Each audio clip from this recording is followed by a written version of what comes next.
Hello viewers, tata শহীদ সলিউশনে অন্য একটি tips and tricks নিয়ে আপনার সামনে হাজির হয়েছি।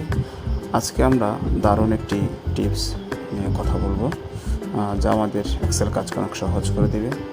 আমাদেরকে অনেক সময় আমাদের এক্সেল শিটে ডাটা টাইপ করতে হয়, সেক্ষেত্রে সিরিয়াল নাম্বার ইউজ করতে হয়। যেমন আমি দিলাম নাম্বার 1-এ একটা নাম দিচ্ছি সাইফুল, নাম্বার 2 লিখে আমি একটা নাম লিখব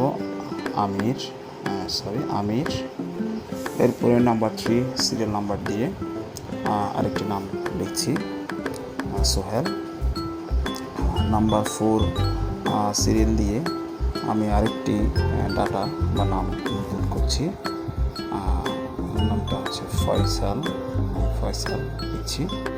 দেখুন, এভাবে প্রতিবার আমাদেরকে সিরিয়াল নাম্বার লিখে নাম টাইপ করাটা অনেকটা সময় সাপেক্ষ এবং আমাদের কাজকে অনেক স্লো করে দেয়, কিন্তু সামান্য একটা ফর্মুলা ইউজ করে আমরা এটাকে সহজেই করতে পারি।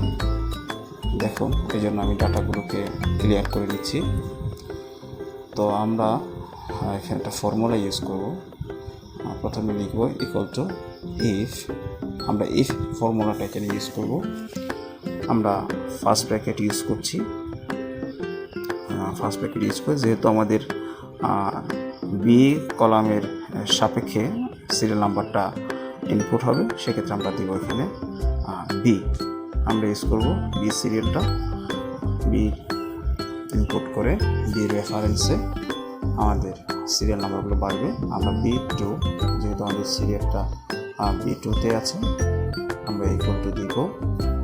এরপর ইনভার্টেড কমা, আবার একটা আমরা ইনভার্টেড কমা দিব।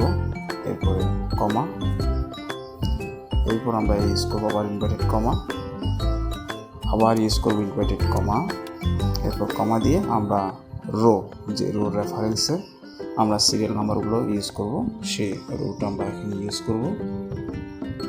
আমরা রো 1:1 ফার্স্ট ব্র্যাকেট ক্লোজ করে দিব। এবার দেখব আমাদের ডাটাগুলো ঠিকমতো কাজ করছে কি না। দেখুন, আমি একটা নাম লিখছি আমির, সেক্ষেত্রে আমার সিরিয়াল নাম্বারটি আসছে না। এই সিরিয়াল নাম্বারটা আসার জন্য আমরা আমাদের যে ফর্মুলাটা আমরা ইউজ করেছিলাম, সেই ফর্মুলাটা কপি করে নিচে পেস্ট করে দিব। আমি সিলেক্ট করলাম, কপি করলাম। এরপরে আমার সেলগুলোকে সিলেক্ট করে যে পর্যন্ত আমি বাড়াতে চাই সে পর্যন্ত পেস্ট করে দিলাম।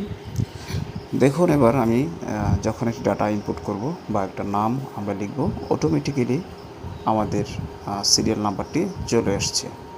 আমি সোহেল লিখলাম। দেখুন, এন্টার দেওয়ার পরে আমাদের অটো চলে আসছে।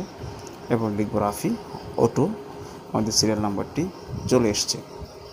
এইভাবে আমাদের সামান্য একটি টিপস ইউজ করে আমাদের কাজগুলোকে অনেক সহজ করে আমরা শেষ করতে পারি। ভিডিওটি ভালো লাগলে আমাদের লাইক, কমেন্ট এবং সাবস্ক্রাইব করে আমাদের পাশে থাকুন।